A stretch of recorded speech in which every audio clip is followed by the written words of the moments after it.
美国智库近期发表一份研究报告，认为如果介入台海冲突，美国的关键弹药库存将在1周内用尽，这会降低美国的威慑力量，增加台海进一步爆发冲突的几率。但就在报告发表后不久，美军印太司令部司令阿奎利诺在20号举行的一场国会听证会上炒作说，所有迹象都表明，中国大陆会在2027年做好武装统一台湾的准备。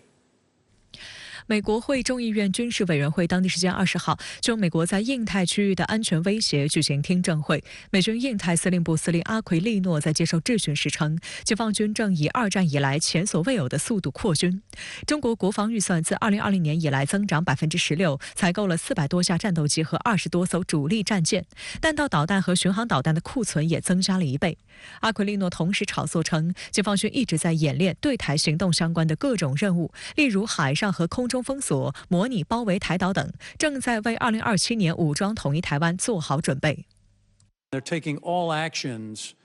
to attempt to get the Taiwans to capitulate. Now, I don't see that happening. To back that up, their intent is to build military capability capacity should they need to take action. They have not, over the past number of years, denounced the use of force. They continue to keep it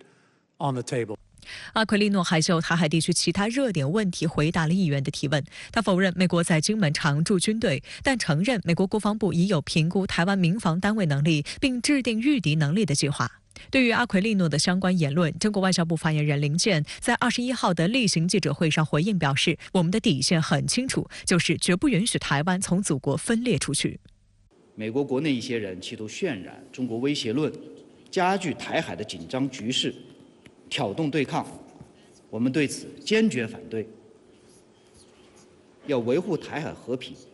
就必须旗帜鲜明地坚持一个中国原则，反对台独。同时，任何人都不应低估中国人民捍卫国家主权和领土完整的坚强决心、坚定意志和强大能力。 事实上，这并不是阿奎利诺和美军印太司令部方面第一次炒作所谓攻台时间表。去年7月，阿奎利诺在出席阿斯彭安全论坛时就曾宣称，中方将在2027年前以非和平手段解决台湾问题。如果对华威慑失败，他有信心领导美军战斗并取得胜利。 但值得注意的是，阿奎利诺即将卸任美军印太司令部司令，这也是他任内最后一次出席国会听证会。他的继任者帕帕罗的提名已经在本月初获得美国会参议院的通过。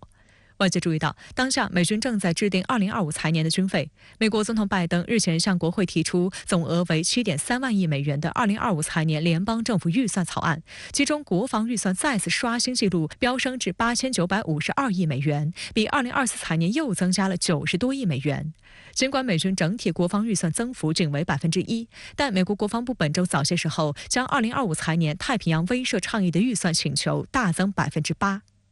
一是施压，对美国政府施压，强调这个对华遏制的紧迫性以及对台军售的这种必要性。二是借口，他通过渲染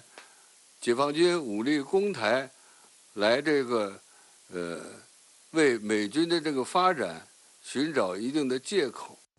另据台湾中时新闻网19号报道，华盛顿智库国际与战略研究中心近期发表了一份针对不久前一系列所谓台海冲突兵棋推演结果的研究报告。报告称，美国国防工业基地目前缺乏进行重大战争的能力。如果美国现在介入重大的地区冲突，将很快就会用尽弹药库存。 而如果因台海问题与中国发生战争，弹药不足问题会更严重，大约不到1周就会用尽诸如远程导弹和精确制导炸弹等关键弹药。五角大楼也估计，解放军获得高端武器系统和设备的速度是美军的5到6倍。 报告还称，美国对俄乌冲突的研究有3点结论：首先，任何旷日持久的冲突都将是一场工业战争，需要制造足够的弹药、武器系统和物资；其次，俄乌冲突暴露了当前美国国防工业基地的严重缺陷，这将从根本上影响美国在印太地区的威慑力与战力；再者，随着印太局势与中国态度的转变，亚洲爆发战争的时间正在逐渐迫近。这个智库把这个问题提出来，实际上 是在为这个美国的军工企业呢站台，这点是显而易见的。这样的话，美国军工呢可以得到很大的这种订单和利益。值得指出的是，美国军事工业的产供链问题以及弹药储存转移等问题，尤其是当中的所谓中美差距，也是20号的听证会上多次被美国会议员提及和追问的问题。2022 National Defense Strategy was the first ever that identified the PRC as the United States top pacing challenge, and since that time, the administration has been moving to realign the budget toward the China challenge and toward the requirements that Admiral Aquilino has identified. This year's budget would invest $2.3 billion more in Indo-PACOM than last year. That's a nearly 20% increase. The focus areas of the budget are on the areas that Admiral Aquilino has largely identified, including in critical munitions and in MILCON, and we're 参会并发言的美国会众议员加拉格尔是臭名昭著的反华急先锋，现担任去年1月创设的美众院美中战略竞争特别委员会的首任主席。其任内主导了兵推台海冲突，并不断向美国会鼓噪所谓台海随时可能爆发的冲突。就在上个月，他曾率跨党派议员组团窜台，主要目的就是作为美军公利益集团的掮客，对台推销武器。他甚至提出要将武器放在台湾生产。日前，美国会参议院预算委员会主席桑德斯在美国外交事务杂志网站上刊文称，随着持续散布威胁和恐惧论，军工复合体继续增长。不难看出，美国两党领导人的言论和决定往往是被军国主义、群体思维、企业利益集团的贪婪和权力所引导。文章提到，美国今年计划在军事上投入约9000亿美元，而其中近一半将流向少数已经获得高额利润的国防承包商。在美国许多国防承包商看来，对外战争是他们中饱私囊的主要途径。俄罗斯中央选举委员会主席帕姆菲洛娃21号宣布俄总统选举结果，现任总统普京以87.28%的得票率连任。随后，普京发表讲话，向所有参与投票的俄罗斯选民表示感谢。76,277,708 избиратели проголосовали за Владимира Владимировича Путина. То есть это вот результат, он такой же остался 87,28% от числа избирателей, принятых участие в голосовании. 21号，普京就俄总统选举结果发表讲话，感谢选民对他的支持。普京表示，他将竭尽所能，不辜负俄罗斯人民的信任，努力确保其在国情咨文中详细阐述的大型国家项目和计划得到落实。Это поддержка политического и экономического курса нашей страны, наших общих результатов, которые, конечно, должны быть больше, но уже сегодня делают Россию еще более сильной и независимой. 统计数据显示，2024年俄总统选举的最终投票率为77.49%，为历史最高，共有87576075名选民参加了投票。目前，俄乌冲突仍在持续。乌克兰军队正面临人力和弹药短缺等问题。由于美国国会内部的政治斗争，美方价值600亿美元的对乌军援至今仍未通过。美国总统国家安全事务助理沙利文20号表示，目前仍然无法预测何时能够通过这项援助。The timing has already taken too long,